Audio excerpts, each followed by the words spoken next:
One of the easiest ways to get cheaper life insurance doesn't really have anything to do with flying at all. It has to do with your health. And one of the first things we look at when we look at your health is your age and your height and weight. And I know a lot of people already comment about BMI and, oh, my BMI, and I work out and I'm really strong, and so I should get a free pass. But the thing is, they don't look at that. They just look at the numbers. And so, for example, look at me. I'm 5'10", 220.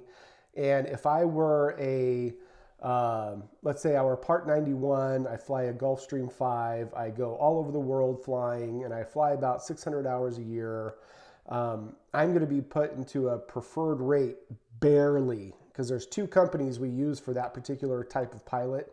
And one of them, their height limit for 5'10" is 219, so I would barely miss it. And the other one was right at 220 for 5'10". And sometimes if you have really good health, otherwise they'll give you a credit. They'll bump you up an inch. So they'll look at 5'11" instead of 5'10". But they just look at the numbers. I have a book here of charts, height and weight charts. It looks kind of like that. And they just look at the number and see where you are on your height and weight, and that's what you are.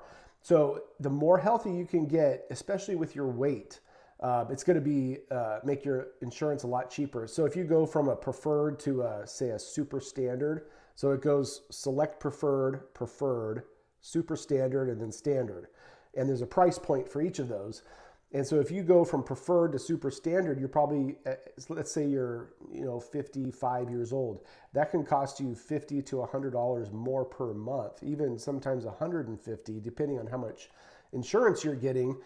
So it's pretty substantial, especially the older you get. Now, if you're 30, it's not a whole lot. But if you're 50, 55, 60, 65, the numbers really add up. So if you can get those under control, obviously there's lots of other factors that contribute to the price and what you get. But the first thing we look at, height and weight. If you can drop a few pounds, make sure you're under the threshold, at least get a preferred rate. That would be ideal. And then it would cost you a lot less to get your life insurance.